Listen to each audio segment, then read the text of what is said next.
Namaste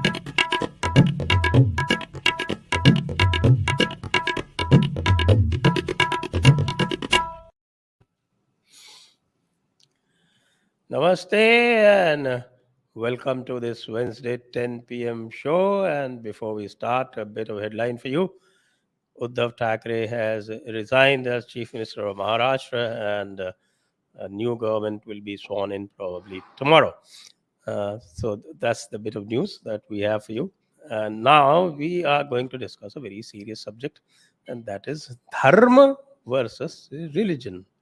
Because too often, Dharma and religion have been used interchangeably.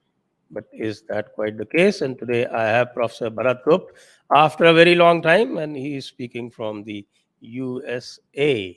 And also Shri Vibhuti Jha again from the USA. So, namaste, Bharatji. How are you doing? Namaste. Thank you so much for having me on the show on such an important subject. And greetings to you, Vibhuti Ji. It is such a great pleasure to share any program with you. Oh, you are so kind. आपके मुखार बिंदु से ये बात निकली, मैं धन्य हो गया. So let's dive into the topic straight away. Yes, We of course. use Dharma and religion interchangeably. And when we say all religions are the same, we actually mean that Dharma and religion are the same. Are we correct? Well, if do I give my opinion first or Vibhuti Ji? No, Vibhuti ji and I and Vibhuti ji are on the same side. So you are the one Okay. who are answering all the questions. We are going to be Okay. prashnottari. As me particularly as a layman, definitely, because there is tremendous confusion about dharma, and we keep Yes. talking about it. And Sanjay ji is absolutely right. Like Yes. dharma versus religion is a question is very critical to clarify to audiences as well, to Yeah. really understand the word dharma. We can tell it to people here too. Yes, Please. certainly. Well, I would put it this way. Why has this problem arisen? And if you see what is really happening in India even today, if you go to a village and if you go to a highly uneducated person, totally illiterate, somebody who is a work person, maybe a fisherman, and if you use the word dharma, he or she would not only understand it perfectly, but also know its nuances. But if you go to, let us say, India International Center or Delhi University, and you talk to a professor there, then he would say, "Oh, by dharma, you mean religion, isn't it?" And then he will talk about religion. And he would talk as if uh, he is speaking from the West, as if he is speaking not from India. And there would be a strange contrast between what our Indian from a hut or a poor area said about what is dharma and what this gentleman or lady or professor would say. So it is fundamentally a question of civilizational difference. Fortunately, in India, and primarily because of the great tradition of performing arts, where the epics, Ramayana, Mahabharata, Puranic Kathas, and all these things are brought into public discourse through performance. As Pancham Ved, the performing arts transmitted, even the poorest person in India knows how to use these terms like dharma, like rasa, like punarjanma, that is rebirth, karma, very precisely, very correctly, because we all live it. But our Anglophonic class or Anglo educated class is taking definitions from the West. Now, if you come to the West, then what does religion mean? Because religion, study of religion, talking about religion or theology, if you want to use an older word for it, is primarily study of Judaism, Christianity, and Islam. Of course, they talk about ancient Greek religion or Roman religion. And as I have some, minor sort of study of 50 years in Greek culture, I can very confidently say that they do not know what was Greek religion or what was Greek Dharma or what was the Greek liturgia or the practices, because they look upon it from the Christian eyes.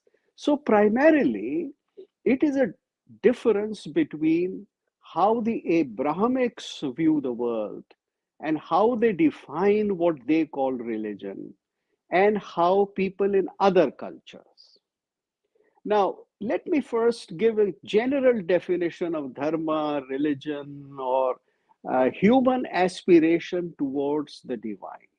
Any relationship between the human beings, human society, and what is called divinity or what is called beyond the human, higher than the human, the creator, the one who gave birth to this cosmos, or this cosmos itself, even if you don't believe that somebody or some entity or some force gave birth or is managing it, even if you like the Buddhist position that it has always been there and it is. So, this looking towards the great, the cosmic, the Brahmand. This relationship is what may be called a inquiry into the deep reality, which is bigger than the human reality. All cultures, except the Abrahamics, have looked upon this truth in this manner. Whether it is the people of a tribe living in African jungles, or it is the people living in North America, the so-called Red Indians who now live in reservations only, or people, Aboriginal people, as they are called Aboriginal, or as they were pejoratively called primitive uh, of Australia or any other place. All these people, they seek a relationship with the vast, with the cosmic, with the ultimate, with the Brahmand, with the vast. And they try to have their different relationships. And we know that various people, various tribes, various cultures have looked upon this relationship and defined this relationship differently. And in all these cultures, it is a relationship of the individual with the vast, with the divinity, or with the cosmos. And it is the experience of the individual that counts. That is called knowledge or gyan or perception. And various cultures follow this, except for the Abrahamic. In the Abrahamic, there is the definition of the divinity or the ultimate God or the supreme being as Yahweh for the Jews, then as Father for the Christians, and as Allah for the Islamic. But all these three ways of thinking, I'll put it in this way, they presume that there is one entity in, well, somewhere in heaven, let us say, whether it is Yahweh or it is God the Father, Patera for the Christians, or it is Allah for Muhammad's Islam, all of them say that He is the only one and no other is to be worshipped. So, what you have in all these three denominations is a fixed notion. It is not a notion of inquiry. It is not a what is called in the Upanishadic tradition Brahma Jigyasa, or it is not the desire to know. Now, I have not studied, let us say, the enterprise of the African tribes or Australian, but vaguely whatever I know, they only want to discover. There, the self and the individual wants to discover and have a direct relationship in every denomination. But for the family of Abraham, or the people who stick to a particular book and they all descend from Abraham, it is different.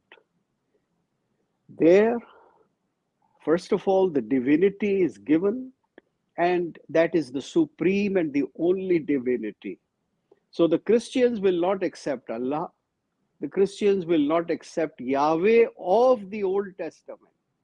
And similarly, the other two will not. And what is more, the second great important point is that you cannot know the Supreme directly. The individual cannot. You need a prophetess. You need a Rasul. You need somebody who will be a special messenger, an evangelos, one who gives you the good news. So it would be the prophets of the biblical order, as we know so many of them, for the Jews, and then God's only begotten Son, Jesus, for the Christians, and Muhammad for the Muslims. Now, this is a very well-defined relationship. No matter how much you do a study of what is called comparative religion, which is done in all universities in America or Europe or all these places, you cannot get over this fundamental fact.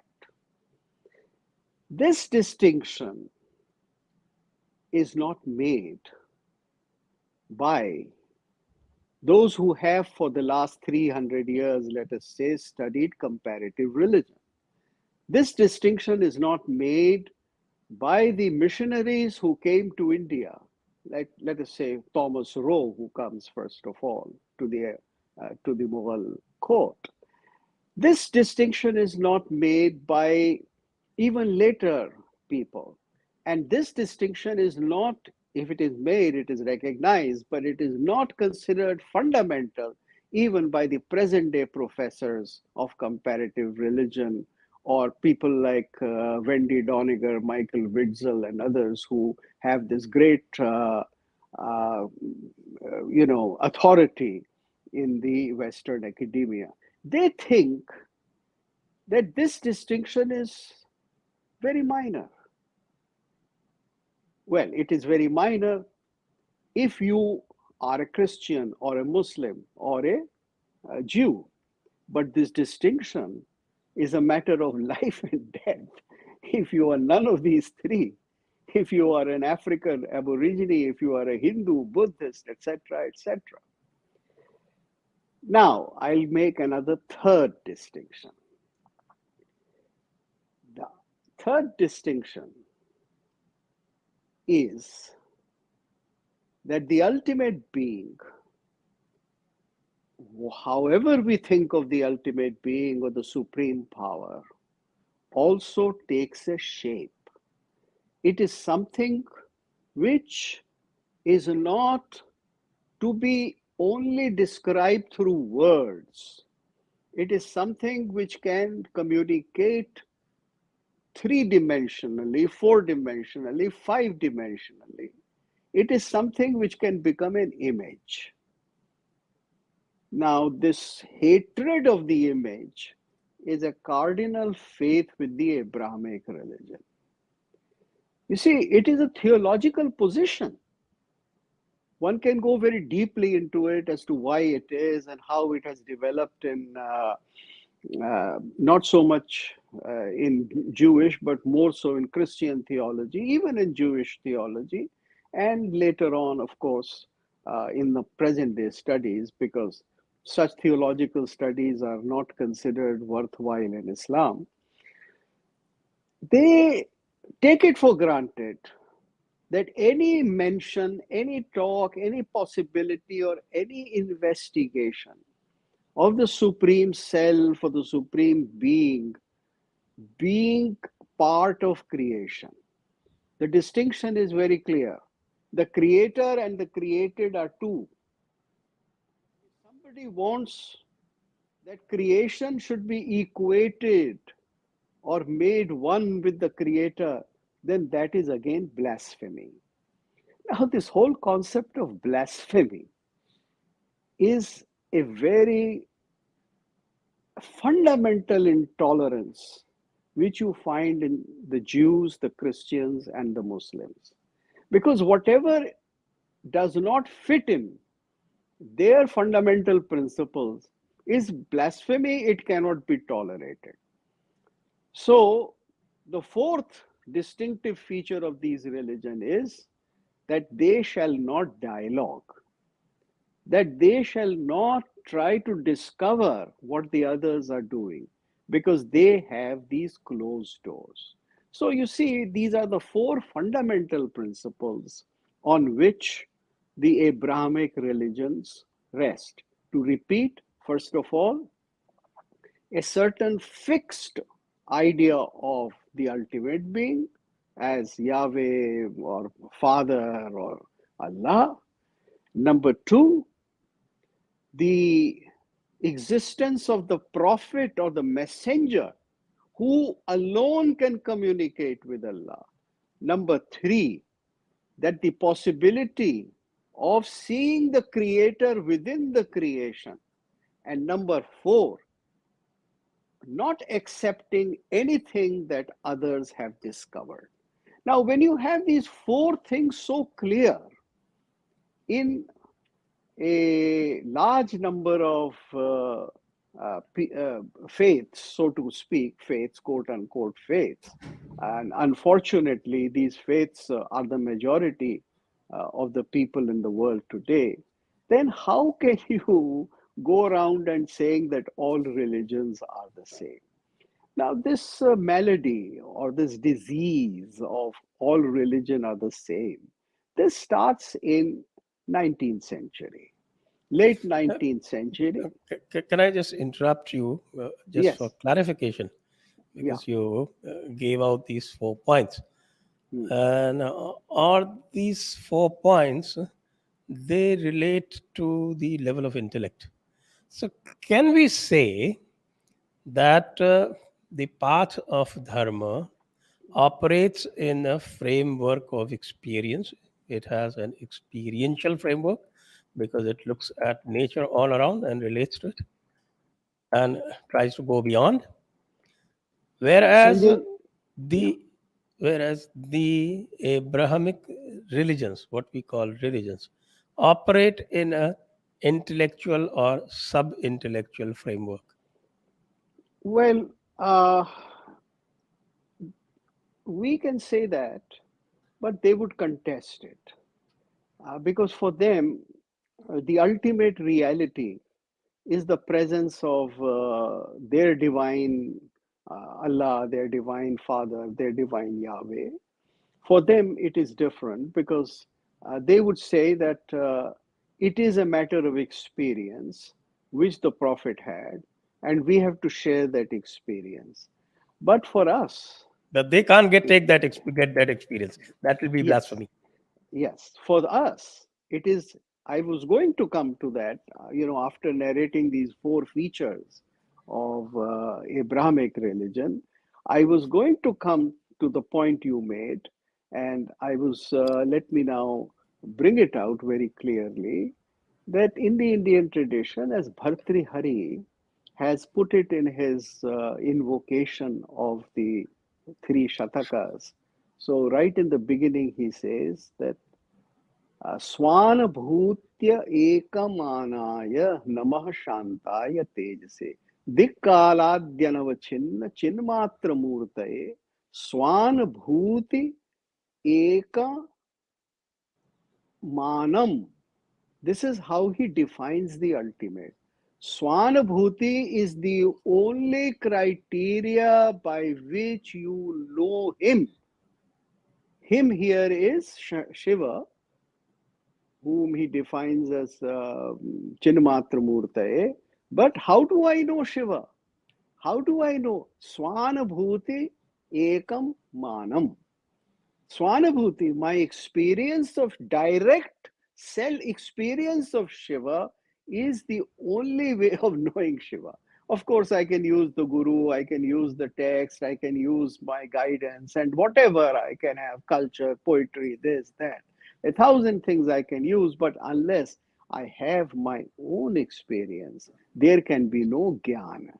Now, this tradition of jnana, of gnosis, knowing, is something which has been followed before the Jews by the Greek world. I don't know enough about the Egyptian culture to talk about the philosophy, or the Babylonian or the Mesopotamian, but I can talk about the Greeks, and I can say that how it was intimately paralleled by the Vedic tradition of India, where the person has to know himself or herself. Therefore, the individual investigation, therefore, knowledge is something that occurs, that happens, that is known in the individuals, but not in one individual who is going to dictate it to others. It is something which each individual has to know for himself or herself. Now, this is also the Greek tradition. This is also the tradition which worships the divine through the five senses, which worships the divine through the agency of creation. So the Greeks also created murtis or images or icons as they called them, because you know that the divine is in creation also.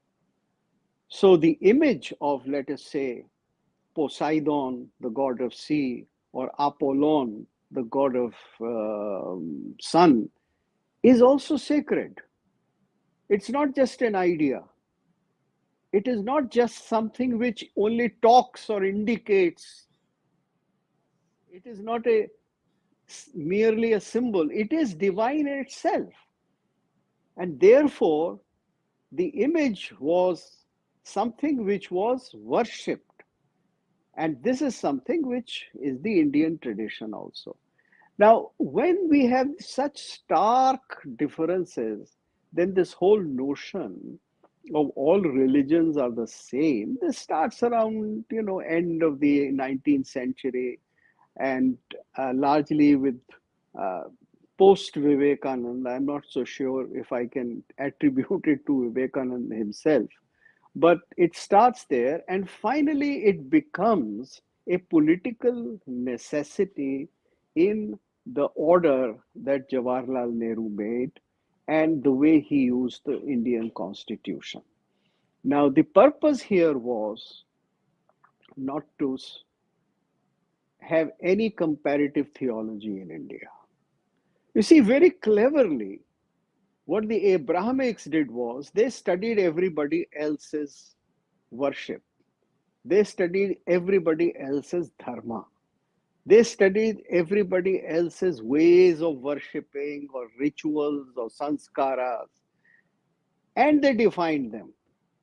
But in India, they did not allow their followers, I would not use the word agents, because some people may then complain and accuse me of being impolite. But they did not allow their successors like Jawaharlal Nehru to have anything called comparative study of ways of worship or religion or dharma. And that is why what was taken for granted was this most orthodox, bookish version of Christianity and Islam, because the Jews were not in sufficient numbers in India to matter politically. So Christianity and Islam were made as closed doors, and they were to be accepted and defined as either the ecclesiastic class of Christians or the mullahs defined it. We had no authority, we had no institutions which would study them, question them, and understand them. It is now that towards the end of the 20th century, the strong movement of the study began. And as a matter of fact, with individuals, it began much earlier. Like, I have been studying all these things for 50 years, but it was not a permitted social activity. When I did it in Delhi University, then I was called an oddball. So when I said the Greeks are not Westerners, the Greeks are closer to the Vedic rituals, the Greeks are closer to India, the Greeks are closer to anything which concerns Indian tradition, and I gave examples and everything, then at the university, I was considered as somebody who was misrepresenting the Greek culture. Now, because they had taken this Christian version of the ancient Greeks, that they were a rational people, that they were colonizers, that they believed in conquest, that they sailed beyond the sunset, as the poem of Tennyson goes, the 19th century. So this whole notion of making certain standard norms of the prophetic religions, the Abrahamic religion, or as the standard format universal for religion, is part of the colonial construct. And now the battle has come to the final phase in India 70 years after transfer of power. 70 years after, 75 years after transfer of power, we have the final round of this confrontation when the Islamic forces are leading, the Christian forces are conniving. And they want to not only limit Hinduism, but eventually wipe it out and finish the agenda of what was called by them as Ghazwa-e-Hind, and what was imagined to be an ultimate obligation. And as it was developed in Islamic theology, for which Pakistan was made. Pakistan was made for this very purpose, so that we cannot live with Hindus. We have to have a special piece of land, and nearly 30% of the Indian land at that time was taken to make Pakistan. But that does not complete the agenda of Ghazwa-e-Hind. So we are now at a point where we should first of all try to understand how, for 5,000 or 6,000 or whatever, our culture has established a relationship with the transcendental world, with our divinities, with our Brahma, with our Rama, Krishna, etc. As a matter of fact, I forgot to add the fifth distinct feature, that, like the ancient Greeks, in India, we have always believed that the divine becomes creation, descends and becomes part of creation to restore the social order and to restore what we call Dharma. Because Dharma is not a set of religious, so-called religious beliefs. Dharma is the essential nature of the world. The Greeks had a word for it called the diki, that is the law. Something pretty much close to what was the Vedic Rita.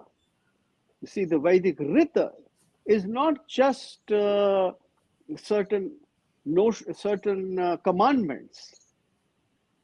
Vedic Rita is what the truth is. It was later on called as Satya in Srimad Bhagavatam, because Srimad Bhagavatam begins where Vyas says that I shall speak the truth to you. And here truth means I shall speak the whole nature of total nature of cosmos, the reality, and then of the avatar. So this fifth feature of avatar is also part of non-Abrahamic religion. And I think that today, not only in India, but certainly most of all in India, we have this big conflict with the Abrahamic religion. That the Abrahamic religion do not want to tolerate anything else, and they wish to wipe out whatever is not permitted in their scheme of things. So this whole talk of all religions are the same, or that we should equally respect all religions, I think this is simply to be discarded. Mahatma Gandhi is very largely responsible for it. Unfortunately, this happened because Gandhi was born in a family where the religious notions were those of the Pranami Sampradaya. The Pranamis who followed Mahamati, and his mother, Gandhi's mother, Putli Bai, was a Pranami, and she had in her puja the Quran along with the Bhagavad. So Gandhi grew up with the idea that all religions are the same. But Gandhi, like most 20th century or even late 19th century thinkers of India, was totally unaware of what is called the Shruti Smriti tradition of Indian text, or what may be in English called the classical Hinduism. You see, we are totally unaware of classical Hinduism. What was in 19th century considered to be a Hindu renaissance was not a renaissance of classical understanding. Although we read our classical texts and massive work was done, but then certain fundamental notions entered which made it impossible for us to consider what was classical Hinduism. In the 19th century, we had an entirely Abrahamic revival of Hinduism. We had what I called a commandmentalization of Hinduism. You know, like we always said, and most of the people of that century said, that Murti Puja is something to be disparaged. And Swami Dayanand Saraswati, who otherwise was a great social reformer and did many things, he was so intimidated by the Christians that he said, because there is no Murti Puja or temples in the Vedic Samhita, so Murti Puja is bad. And he repudiated the whole thousands of years old tradition of Indian philosophy, in which the created and the creator are one. We have this massive tradition. So he totally, and as a result today, what we find that politically Arya Samajis, no matter how open-minded they pretend to be, they end up supporting the fanatic Christians and the fanatic Muslims. I mean, you can just recall what Swami Agnivesh became at the end of his career. He became virtually a Maulana. And you can see one Maulana, I forget his name, Mahendra or something, who is an Arya Samaji, but who speaks, who speaks entirely like a Maulana, with the same kind of a fanatic zeal. So this is a disease which is a very powerful disease. And I have no hesitation in telling you that half the RSS has been swallowed by this disease. They all think that temple going is not what Hindus should do. It is a lower form of worship. This is a great disease in our people. That is why Mohan Bhagavat ends up saying that we should not look for Shivling in every masjid. If you see deeper, then you will see this kind of prejudice against Murti Puja, or this kind of guilt complex that people have. You can see this guilt complex in people like, who is this? Shashi Tharoor, where he says, I can do this, I can do this, I can do this, still I can be a Hindu. So I can do no sadhana, I should do no sadhana, I should not follow a purpose, I should not follow a sadhana, and I can still be a Hindu.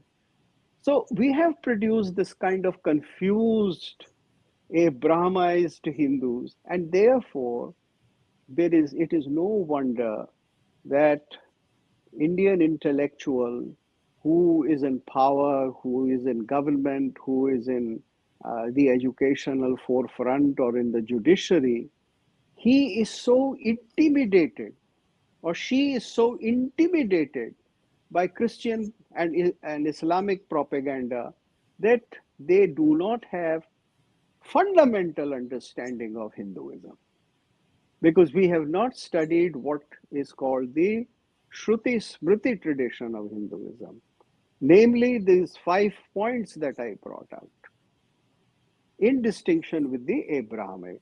That is why we go on and talk about all religions are same. And that is why our judiciary ends up making blunders, as they did in the case of Sabarimala. They cannot understand the whole concept of Naishthik Brahmachari, because for them Brahmacharya is something which the Christians follow, which is total abnegation. They don't have any understanding of what is the Hindu concept of Brahmacharya, what the Smriti, the Manusmriti, and various other Smritis say about Brahmacharya, and how Brahmacharya is part of the 4 ashramas, how it is to be used differently in different ashramas. And that is why we had this classic case of Mohandas Karamchand Gandhi trying those experiments with his brahmacharya at the fag end of his life. How does this come about? Total lack of understanding of your Shruti Smriti tradition. And the Shruti Smriti tradition is something which is missing entirely from our understanding. That Yes. is totally missing. Yes. I think Gandhi's Brahmacharya is a good topic for another day. Right. Let me request all my viewers to please start asking your questions. And my final questions, after that, Vibhuti ji can ask questions. My final question is also, we find that there is a great deal of difference in the way we uh, look at our arguments. There is fundamental difference in our time concepts, cyclical versus linear. There's fundamental difference in our what is called the logic systems. We do not follow the binaries. I think all our traditions have multi-valued logic systems. Our epistemology gives the highest priority or highest preference to the direct evidence or pratyaksha praman. And of course, we've already discussed that we have the vision of the huge cosmology, and also because of the time concepts and the cosmology, our eschatology or the theory of death also gets amended accordingly. So, can we have your views on this? Yes, there is no doubt that we have a very profound philosophic understanding and a tradition of trying to investigate as to what is there beyond this body or this material world.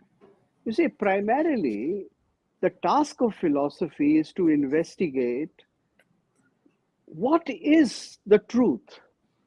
And the truth that these five senses bring to me. Can there be something else than that? What is consciousness beyond normal consciousness, or the so-called scientific consciousness, the consciousness with which a man works in a scientific laboratory? So if I take LSD, then my consciousness is different and the whole world appears different to me. How do I define it? Now, these are some of the fundamental questions about perception or about pramana, which have been taken in India. In India, so-called religion, so-called dharma, is part of a great investigation into truth, investigation into reality. The Abrahamic traditions do not make that investigation. They close that investigation right in the beginning. So Sanjay ji raising these questions is out of place. I know in Christianity, some of these questions were raised by philosophers like Augustine and Jerome and others, and they tried to define some of the ancient notions that the Greeks held and incorporate them into Christianity. But ultimately, it is the written word. You cannot change, and if you change, then you have a very reformed Christianity. Fortunately, Christianity has undergone a lot of change, but Islam is refusing to do it. And right now, the conflict between Christianity and Islam has also become very powerful, because the whole cancel culture and wokeism is nothing but a materialistic version of this notion of following the dictates of a given guru. So this is something which is not capable of permitting variety of opinion or variety of distinction. You see, why is it that we did not have long debates on these very issues with followers of Islam or the learned people of Islam? We never had these debates in history of 1300 years, because there was no possibility of a dialogue.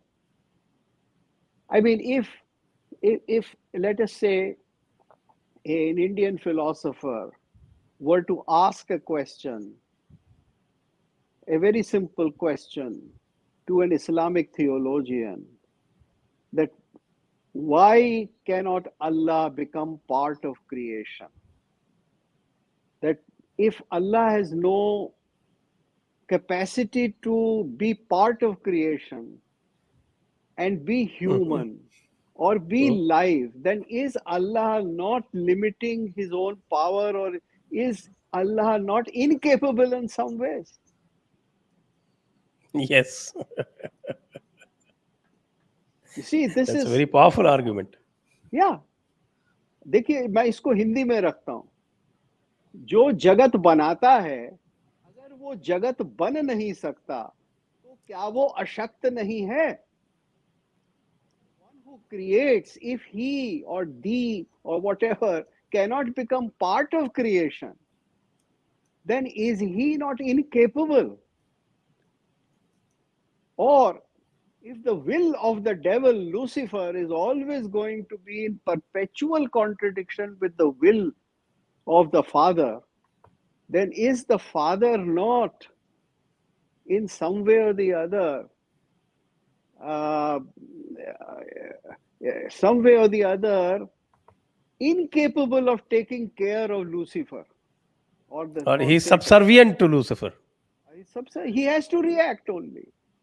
Now, these are very serious philosophical questions, but they never happened in the history of India, because there was no temper on the Islamic or the Christian side to enter into this discourse. And I don't know if there is this, that kind of discourse is conducted even today. But this is exactly the kind of discourse that we have to enter into now. And I think as the march of civilization would go on, people will ask more and more of such questions. And because questions are being asked, therefore you have this extreme violent response, particularly from forebearers of Islam, that they call any kind of comment as blasphemy. Right now, India is facing this great, grave danger of granting the doctrine of blasphemy. In India, there is no space for any kind of notion of possibility of a blasphemy.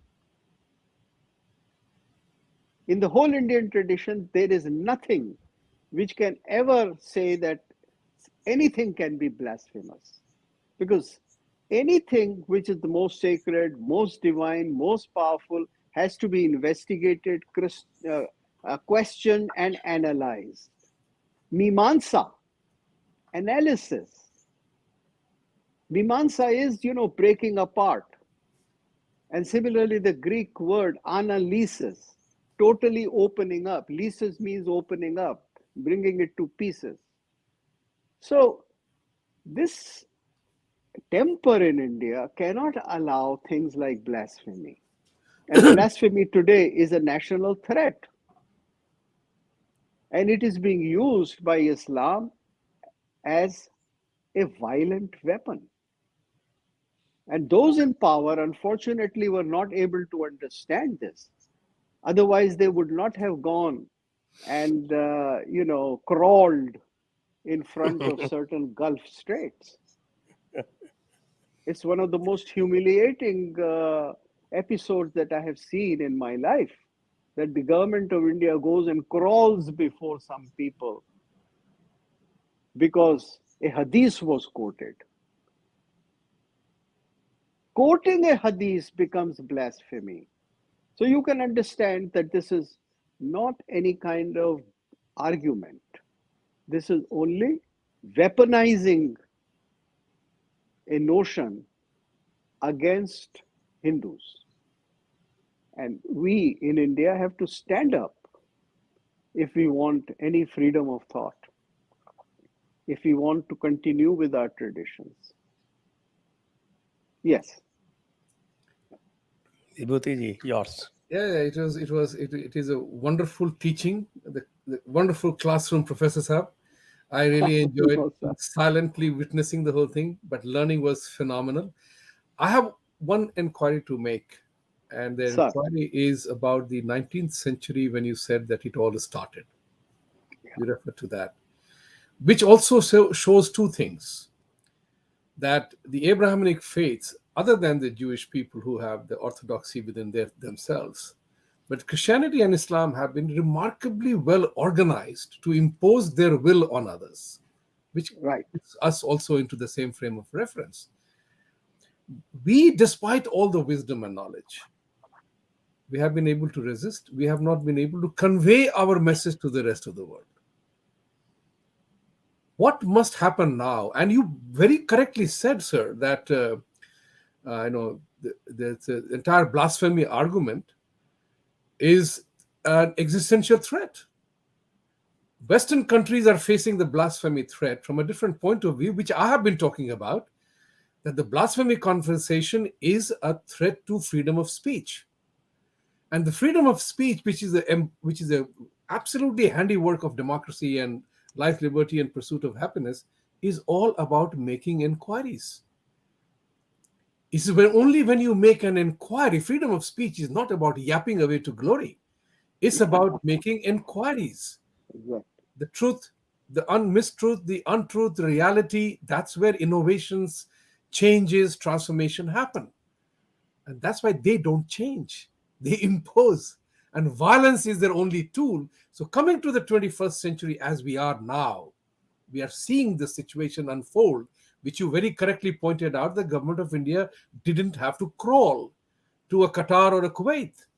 So the question arises, back to my fundamental question, knowing what we know, where do we go from here?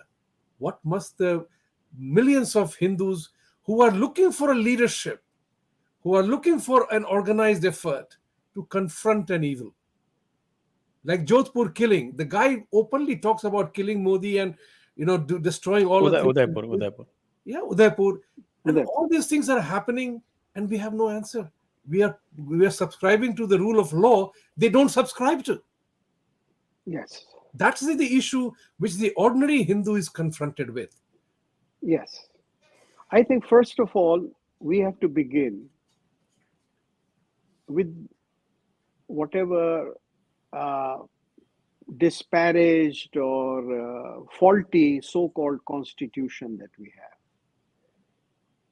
Now, constitution means rule of law. Even according to the present day law, I have no authority to say this is blasphemy and I shall kill you.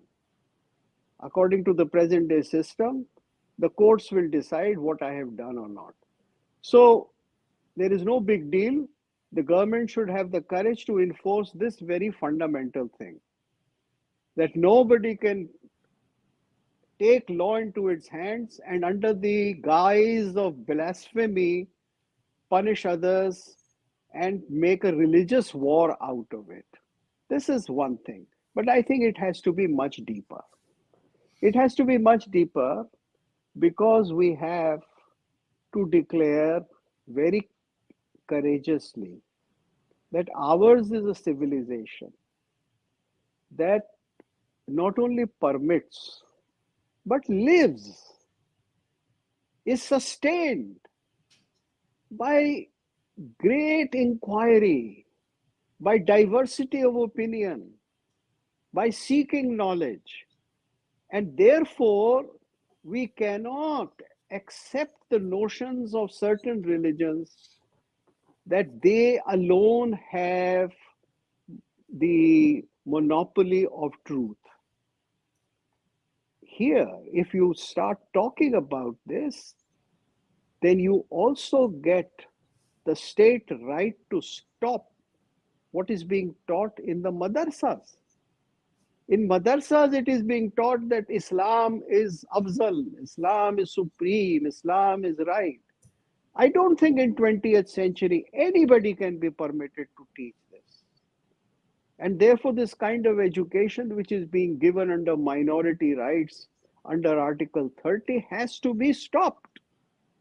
I am saying it very clearly. You cannot allow madrasas to teach that some people are kafir and they shall go to hell because they are not believing in Allah. And some people who are believers will. And that all other things which are taught, that whole theology cannot be taught. I am putting it very simply. Because it does not believe in equality of humanity. On one side, we say all religions are the same, but then on the other side, we say that human beings are not the same. Those human beings who accept Allah or Christ are superior, and those who don't, they can be treated worse than animals, they can be treated as inanimate objects. So Indians have to have the courage to say this. This is what our forefathers have believed. Secondly, when you ask me the question as to why we are not able to confront, because we again have not paid attention to what is called our notions of dharma. Our notion of dharma does not permit somebody else to force his or her way of life on us. Now that we are in a democratic setup, now that we are 80% or 85% or whatever, from 75 to 85%, now that we are in a democracy, it is the will of the Hindu majority which has to prevail. That is a constitutional demand, sir. It is not majoritarianism. And for the simple reason, the notions of Hinduism do not discriminate by making one human being smaller than the other on grounds of certain so-called religious or theological beliefs. This is something which Even the present day constitution permits, but leaving aside the present day constitution, this is something which we have to say as people with a history of 7,000 years of texts, where we have permitted free inquiry. And governments which cannot uphold this right have no right to be in power. And I tell you, BJP government has to take cognizance of all this if it has to survive for more than a year. If RSS and BJP have to survive as a government for more than a year, then they have to admit this fact. They cannot allow this kind of a theological attack that is happening today, because this is nothing but jihad. The Indian state shall not allow jihad to happen. And Shri Narendra Modi has to understand now that he is confronted by jihadis. And it is a matter of the existence of the country. And he himself, now they have had the gumption to say that they'll kill him. I would say that if this is not done, then the country, like the present day order of RSS and BJP, will go into what is called the Stockholm syndrome. I think the BJP and RSS are already victims of Stockholm syndrome. Very badly, I agree. They have started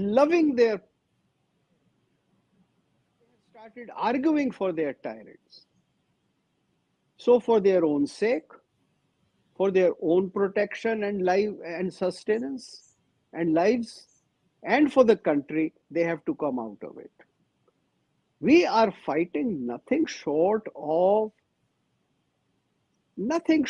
medieval hordes, which had once attacked and knocked in the 7th century, 8th century at our doors, and which are doing it again. This is something we have to understand. And I would say that a bandit or a daku, a robber, is respected by people more than a weak king. A government which is weak will never be able to win in polls. The future of Right. BJP is absolutely bleak if they do not rise to the occasion now. Thank you, sir. That's a Thank you. wonderful Ah, exposition. And I think now time to go to the audience questions. Before that, I have to make my regular request to please like the video, share it, subscribe the channel, and also please be mindful of helping us financially by going to the support page in the support link in the description. Questions. Next, Manish Gupta sir, isn't our country should be called Hindustan or Aryavrat after 1000 years of oppressive rule in 1947 itself? It is already called India, that is Bharat. And I think let's not get into too much of semantics. Yeah, You could call it Bharat if you like. Next. Niladri Chakravarti says madrasa education is not monitored. Vibhuti Ji, it okay. is your turn. Niladri Chakravarti ji is asking, unless madrasa education is not monitored, this will continue. And that's true for the whole world. The peaceful doctrine is not about personal practice, it's also about controlling the society.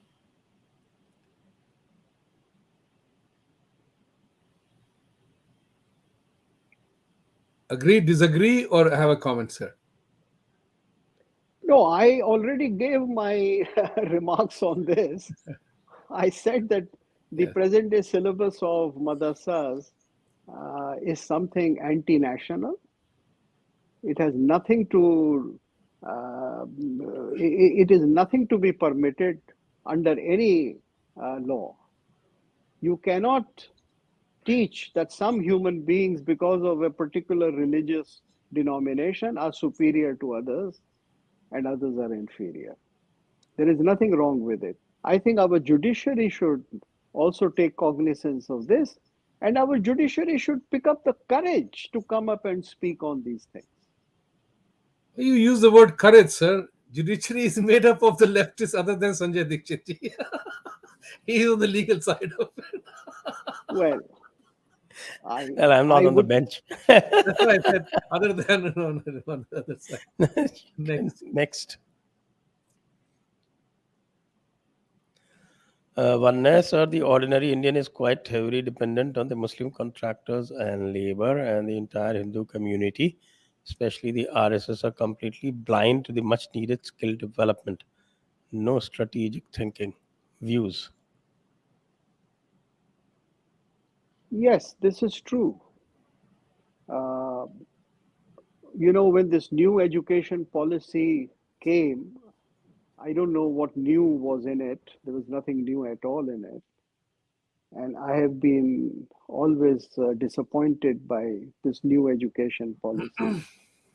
I was very sorry to see that, in spite of the great claims and glorification of skill development by our Prime Minister, something like 4 or 5 years of training to develop a skill so that a boy or girl, when he or she passes class 12, should be able to make a living in through some skill.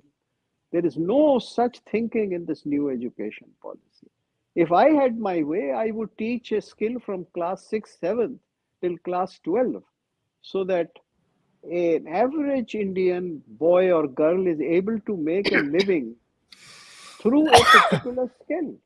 This is the first requirement of education system. So I entirely agree with what the questioner has said, that skill development has to come up and it has to be formal. And that is one way of sending hundreds and thousands of people outside the country as skilled workers. We are now sending half-baked or half-skilled workers who gets trained elsewhere. So why not send fully? Why not allow emigration of highly skilled people, other than IIT and a few areas? Why not in a 300 or 400 kinds of skills? This is where India has fallen behind. JK asking, the last person to understand Sanatan Dharma was probably Sri Adi Shankaracharya ji in 2000 BC. What do you think of these charlatans, Jaggi Shri Shri? No, I think this is asking me to make some personal Yeah, comments out of, I would. so I would not answer because there's nothing. Right. And secondly, it's not true that Shankaracharya is the last man. I think Sri Aurobindo very recently was a great Maharshi who had perfect understanding of Sanatan Dharma. If you go to his speech, Uttarpada speech, he simply says that Indian nationalism is equal to Sanatan Dharma. Please read it. Right. I love his article, The Bourgeois and the Samurai. I mean, that is the beginning of the understanding of the whole process. Thank you. Next And question. yes, I think we also had Raman Maharshi. Right. And Yes, yes, yes. so that there's been no dearth of great masters. Even today, we can name a few. Only thing is that they're No, reclusive. yes, I would say that there are great scholars who have immense understanding of Sanatan Dharma. In some respects, we may disagree with them. Like the Shankaracharya of Puri is a marvelous and a great scholar. In some respects, we may differ from him. But then, differing in some respects is part of the Indian tradition. It does not mean that we should not take full benefit of their learning and their understanding. Right, right. Next. And his guru, Karpatri ji. Yes, his Guru Karpatriji was a legend from which even foreigners and great intellectuals like what was uh, Danialu, he learned and he wrote such wonderful books about music and philosophy and Shaikh Darshana. So that is evidence of how much he was able to teach Karpatriji. And if Jawaharlal Nehru had communicated with Karpatriji, we would have had a resolution of the problem of uh, prohibition of killing cows in India. Instead, they killed the sadhus. Right. Quality. Sir, I have attended ayahuasca ceremony in Brazil. Is it okay to use these substances for experiences according to Sanatana? I don't know if I understand this question and what is happening in Brazil in a particular sect. Uh, so I can't answer what is said here. Pasmanda Abu Lulu. Sir, Hmm. there are 15 crore Sunnis in India, about the same in Pakistan and Bangladesh. I think it would be wise for India to arm Shias against Sunnis. We foolishly buy oil from Gulf Sunnis while they constantly bail out Sunni Pakistan and fund Sunni terrorists and fund Sunni extremist groups like PFI in India, which is talking about taking a strong action. Well, these may be political expediencies, but the battle is not about that. You can't say that let us make Sunnis fight against Shias and have relief. That's not They true. are, they are already fighting in the Gulf. So what Yeah. do we have to do? So, That whole thing about Iran being sanctioned is all about the Sunni versus Shia No, no, battle. no, no. What we should do, Sanjay ji, is what Papu Gandhi said. Kerosene bichdi hui hai, tatti lagani hai. I would just put it that way. And why do we forget that the Sunni versus Shia? That's because it is Pasmanda Abu Lulu. All Ashraf become one at, at Yeah. one level. Just as Muhammad Ali Jinnah became the Qaeda Azam of Pakistan. He was a Shia. And he was a Ismaili Shia, and he didn't know he was an Ismaili Shia. So he used to follow the practices of sometimes of the 12 Shia, sometimes of Sunnis. And, uh, he didn't even know what is a Sunni namaz and what is a Shia namaz. Uh, by the way, most people in India also don't know, non-Muslims. That is why they keep calling OSC as Shia. Just because sometimes you know what the people do. Well, you are a Shia, and he keeps quiet. That they Oh, take as really? evidence. Okay. He keeps quiet because it suits him. Okay. Yeah. What is the question? Chintana Saxena Osho said that you can become a great guru only after death because common people find living gurus is tough to accept. Once you die, mythology can be built around you to make you superhuman. Well, my take is that all these things are dependent upon the level of education, the knowledge of dharma and darshanas that a society has. For almost 600 to 700 years, India has missed its universities. You see, we never had universities for 600 years.